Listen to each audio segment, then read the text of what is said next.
Hello बच्चों, कैसे हैं आप सभी। कल हम लोगों ने डिस्कशन किया था कंपेनियन सेल्स के बारे में, जहाँ पे मैंने आपको एक बहुत ही इंपॉर्टेंट चीज़ बताई थी कि जो कंपेनियन सेल्स होती हैं ये बहुत इंपॉर्टेंट होती हैं। और क्यों होती हैं? क्योंकि जो सीव ट्यूब्स होती हैं, सीव सेल्स होती हैं, यानी कि चालनी कोशिकाएं या चालनी नलिकाएं जो होती हैं, उनके अंदर किसी भी तरह का कोई केंद्रक उपस्थित नहीं होता है। और एक इम्पॉर्टेंट चीज़ मैंने आप लोगों को बताई थी, अगर आप लोगों को याद हो तो मैंने ये कहा था कि चालनी कोशिकाएं यानी कि सीव सेल्स और जो कंपेनियन सेल्स जो होती हैं, इनका डेवलपमेंट एक ही मदर सेल से होता है, यानी कि जो मातृ कोशिका है वो एक ही है। ठीक है, तो यहाँ पे एक चालनी कोशिकाओं के साथ 3 से 4 कंपेनियन सेल्स या फिर और भी ज़्यादा जो है वो पाई जाती हैं। तो कल मैंने आप लोगों से फ्लोएम के इन 2 कंपोनेंट्स के बारे में थोड़ा सा डिस्कशन किया था। आज हम लोग डिस्कशन करने वाले हैं फ्लोएम पैरेन्काइमा के बारे में और फ्लोएम फाइबर के बारे में। फ्लोएम पैरेन्काइमा का मतलब क्या हुआ? फ्लोएम मृदुतक। इनको हम क्या बोलेंगे? फ्लोएम मृदुतक। अगर आप लोगों ने मृदुतक पढ़े थे, हम लोगों ने पहले भी मृदुतक पढ़े थे, तो मृदुतक हमेशा कैसे होते हैं? लिविंग होते हैं, यानी कि ओवरऑल अगर हम लोग बात करें तो ये कैसे होते हैं? ये जीवित होते हैं। ठीक है, अच्छा एक बात ध्यान रखना, ये सबके अंदर प्रेजेंट होते हैं। यूजुअली टेरिडोफाइटा हो गया या फिर इस तरह के जो पादप हो गए, उनके अंदर ये प्रेजेंट होते हैं, बहुत इजीली हमको दिखाई देते हैं। लेकिन एक रेननकुलस नाम के जो आपका प्लांट होता है, उसके अंदर रेननकुलस के अंदर ये क्या होते हैं? एब्सेंट होते हैं। इनकी अगर स्ट्रक्चर के बारे में बात करें तो ये कैसे होते हैं? पॉलीगोनल होते हैं, मतलब इनके बहुत सारे एजेस होते हैं ओवरऑल अगर हम लोग बात करें। और दूसरी इंपॉर्टेंट चीज अगर हम बात करें, यहाँ पे पॉइंटेड होते हैं, नुकीले होते हैं, शार्प एजेस होते हैं। इनके अंदर अगर हम ये कहें आप लोगों से कि ये प्राथमिक फ्लोएम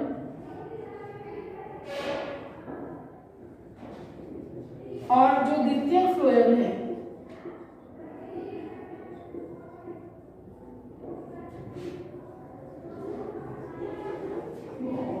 दोनों में ही ये क्या होते हैं? प्रेजेंट होते हैं। इस बात का थोड़ा सा ध्यान रखिएगा, प्राथमिक फ्लोएम और द्वितीय फ्लोएम दोनों के अंदर ही ये प्रेजेंट होते हैं। जब प्राथमिक फ्लोएम काम करना बंद कर देता है तो वहां पे एक तरह से ये अर्ध फ्लोएम के फॉर्म में, यानी कि एक रेडियल फॉर्म के अंदर ये अरेंज होते हैं। ठीक है, तीसरी और लास्ट इंपॉर्टेंट चीज जो है, इसका फंक्शन क्या होता है समझना। इसका जो कार्य होता है, अगर हम बात करें इसके कार्य के बारे में, तो इनका कार्य क्या होता है? इनका कार्य होता है संग्रह करने का, यानी कि इनका काम स्टोरेज का भी होता है, यानी कि क्या कर रहे हैं? स्टोरेज कर रहे हैं। जैसे कि जो भी प्लांट का जो वेस्ट मटेरियल होता है, या फिर कोई जो फूड हो गया या कोई भी वेस्ट मटेरियल हो गया, उसे ये क्या करेंगे? ये स्टोर करेंगे। इसके अलावा कहीं कहीं पे ये म्यूकस को, या फिर अगर हम लोग बात करें कुछ क्रिस्टल्स को, कोई श्लेष्मा को, इनको भी क्या करते हैं? स्टोर करके रखते हैं। ठीक है, तो यहाँ पे इनका कार्य संग्रहण का भी हो गया। साथ में जो सहचर कोशिकाएं थी, सहचर कोशिका यानी कि कंपेनियन सेल्स, जो सहचर कोशिका थी यानी कि जो कंपेनियन सेल्स थी, इन कंपेनियन सेल्स के साथ में ये दाब प्रवणता, यानी कि इसको भी नियंत्रित करते हैं। किसको नियंत्रित करते हैं? दाब प्रवणता को।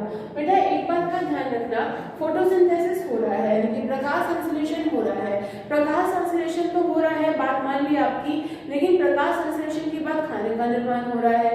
खाने के निर्माण के साथ साथ खाना जो है वो फ्लोएम से अलग अलग जगह पे जा रहा है।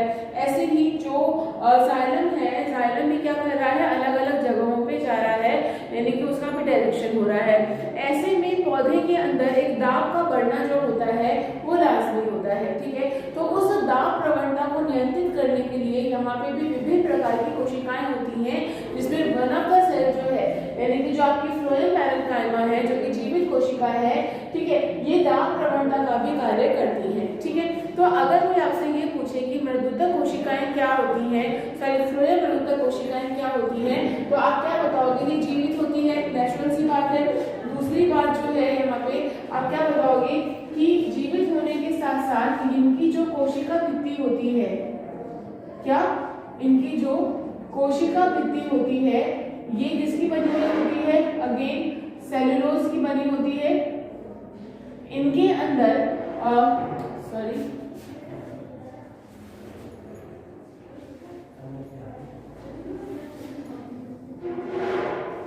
सेलुलोज की बनी होती है। किसी तरह का इनके ऊपर निक्षेपण नहीं होता है, ठीक है। रेनिकुल इसके अंदर ये एब्सेंट होती है। ये पॉलीगोनल, पॉइंटेड और शार्प होती है। प्राथमिक और द्वितीय फ्लोएम दोनों के अंदर ही ये प्रेजेंट हो सकती है, फंक्शनिंग में होती है। और इनका मेन काम क्या होता है? संग्रह करने का। ये क्या कर रहे हैं? संग्रह कर रहे हैं, स्टोरेज कर रहे हैं और दाब प्रवणता को भी क्या कर रहे हैं? नियमित कर रहे हैं, ठीक है। तो एक बार इसका स्क्रीनशॉट ले लो, तब हम आगे बात करते हैं।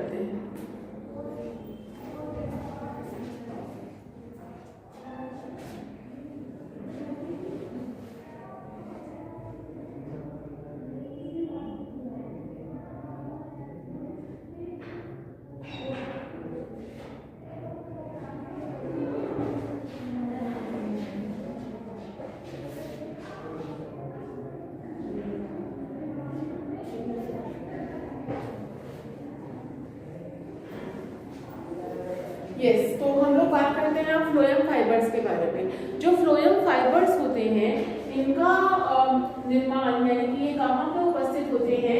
ये परिरंभ के पास उपस्थित होते हैं, यानी कि जो पेरिसाइकिल है वहां पे ये उपस्थित होते हैं, ठीक है। अच्छा, दूसरी इंपॉर्टेंट चीज, फ्लोएम फाइबर जो होते हैं इनका सबसे ज्यादा जो फंक्शन जो होता है, इनका सबसे ज्यादा जो कार्य होता है, अगर हम उसके बारे में बात करें तो वो एक यांत्रिक शक्ति प्रदान कर रहे हैं, ठीक है। तीसरी इंपॉर्टेंट चीज, ये कैसे होते हैं? ये नॉन लिविंग होते हैं, यानी कि ये कैसे होते हैं? अजीवित होते हैं। या फिर अगर मैं बात करूं तो ये कैसे होते हैं? मृत होते हैं, ठीक है। नेक्स्ट अगर हम लोग बात करते हैं, ये अजीवित हैं, ये मृत हैं, साथ साथ में यहाँ पे ये बहुत ही नुकीले या फिर ये रेशेदार भी हो सकते हैं। कैसे हो सकते हैं? ये नुकीले या फिर ये रेशेदार हो सकते हैं। ये फाइबर जैसी स्ट्रक्चर होती है, ठीक है। यहाँ पे डिपोजिशन होता है, इसका डिपोजिशन होता है यहाँ पे, क्योंकि ये कैसे होते हैं? अजीवित होते हैं, इसीलिए ये किसके बने हुए होते हैं? ये बने हुए होते हैं दृढ़ोतक के। किसके बने हुए हैं? ये दृढ़ोतक के बने हुए हैं। डिपोजिशन यहाँ पे हो रहा है। सेकेंडरी सेल वॉल जो है वो कैसी हो जाती है? लिग्निफाइड हो जाती है, यानी कि यहाँ पे लिग्निन का डिपोजिशन जो है वो हो जाता है। सेकेंडरी सेल वॉल जो है वो क्या हो जाती है? लिग्निफाई हो जाती है, लिग्निन का यहाँ पे डिपोजिशन हो जाता है। और इनका काम क्या होता है? इनका काम बेसिकली ये होता है कि ये क्या काम कर रहे हैं? ये एक यांत्रिक शक्ति प्रोवाइड करते हैं, एक तरह की मैकेनिकल स्ट्रेंथ प्रोवाइड कर रहे हैं, ठीक है। समझ में आ गई आप लोगों को? तो यहाँ पे खत्म होता है आपका फ्लोएम। तो मैं एक बार फिर से रिवाइज कर देती हूँ आप लोगों को कि फ्लोएम के अंदर ओवरऑल अगर हम लोग बात करें, यहाँ पे क्या क्या होती हैं? यहाँ पे सीव ट्यूब्स होती हैं, ठीक है। यहाँ पे कंपेनियन सेल्स होती हैं, यहाँ पे फ्लोएम फाइबर होता है, और फ्लोएम के साथ साथ क्या होता है? यहाँ पे फ्लोएम पैरेन्काइमा सेल्स होती हैं।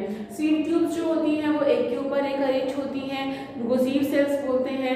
इनके अंदर इनका काम क्या होता है? चीजों को लेके जाना, इनके अंदर केंद्रक नहीं होता।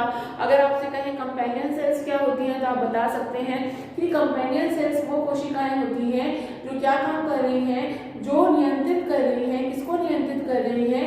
जो कि सीव सेल्स को नियंत्रित कर रही हैं। कोई अगर आपसे पूछे कि फ्लोएम मृदुतक क्या होता है, तो फ्लोएम मृदुतक लिविंग कोशिकाएं होती हैं जो कि रेनिकुलस में एब्सेंट होती हैं, और ये दाब प्रवणता को नियंत्रित करती है, साथ साथ ये संग्रह का कार्य भी करती है, ठीक है। नेक्स्ट अगर हम लोग बात करें फ्लोएम फाइबर के बारे में, तो ये परिणाम से उपस्थित होते हैं, अजीवित होते हैं, नकीले होते हैं, रेशेदार किनारे होते हैं, फाइबर होते हैं।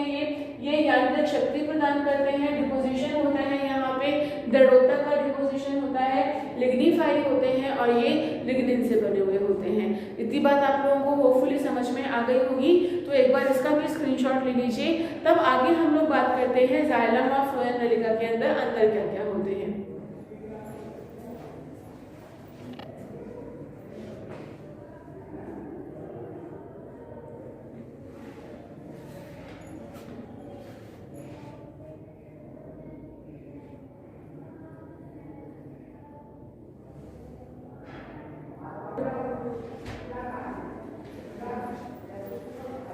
यस, तो अब हम डिफ्रेंशिएट करने वाले हैं जाइलम वेसल और जो आपकी सीव ट्यूब है, इन दोनों में क्या डिफरेंस होते हैं। ठीक है, तो पहला डिफरेंस के बारे में हम बात करें यहाँ पे, ये कैसी बनती है, एक के मतलब जैसे कि अगर हम बात करें कि एक एक कोशिका करके, यानी कि एक के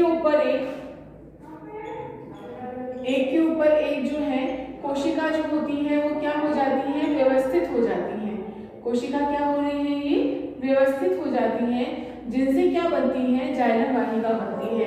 और अगर हम सीव ट्यूब्स के बारे में बात करें तो यहाँ पे भी चार्ली नलिका जो होती है, एक के ऊपर एक जो सीव सेल्स होती हैं, मतलब यहाँ पे भी व्यवस्था जो होती है, यानी कि जो आपका अरेंजमेंट है, ठीक है, यहाँ पे भी ये ऐसे ही बनता है कि 40 तत्वों के बनने से बनती है ये। ठीक है, जो यहाँ पे 40 तत्व होते हैं, ठीक है, वो एक के ऊपर एक यहाँ पे क्या होते हैं, व्यवस्थित होते हैं, उनसे इनका क्या होता है, निर्माण होता है।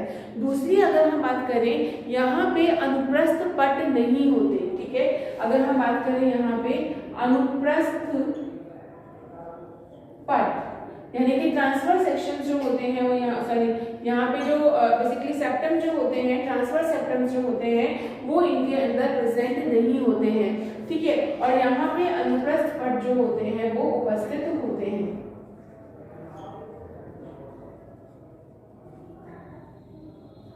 अनुप्रस्थ पट का मतलब क्या होता है समझना। यहाँ पे अगर आप लोगों ने देखा होगा, जब हमने पढ़ा था, तो एक तरह का कि इस तरह से एक चैनल बन जाता है, एक के ऊपर दूसरा, और यहाँ पे एक सीव प्लेट का निर्माण होता है। ठीक है, याद है उस चीज का कि एक सीव प्लेट बनती है, एक चार्ली प्लेट बनती है, और उसी को हमने क्या बोला, अनुप्रस्थ पट बोला। तो अनुप्रस्थ पट का निर्माण कहाँ होगा, 40 कोशिकाओं में होगा, इसके अंदर नहीं होगा।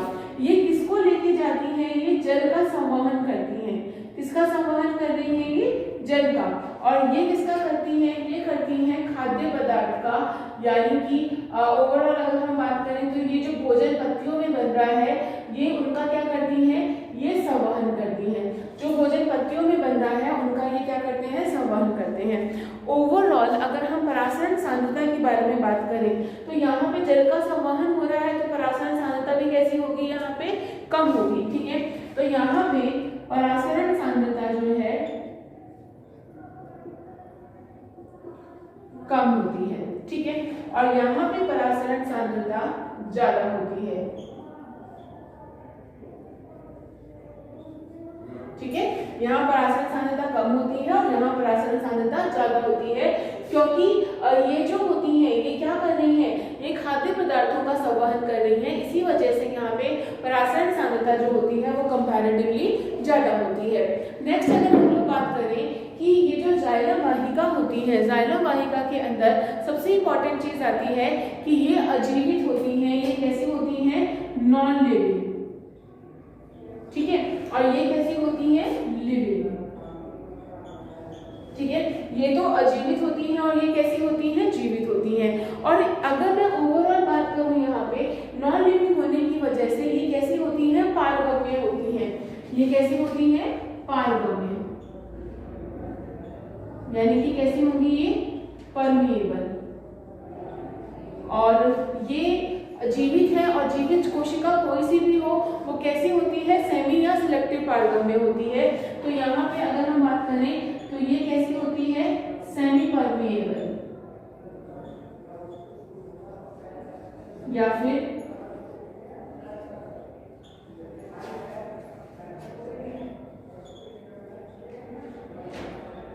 सिलेक्टिव परमिएबल होती है। ठीक है, मोर ओवर अगर हम और भी इसके अंदर डिस्कशन करें तो यहाँ पे जो स्फीत दाब होता है, यानी कि जो ट्रगर प्रेशर होता है वो यहाँ पे ज्यादा होता है और यहाँ पे कैसा होता है, कम होता है।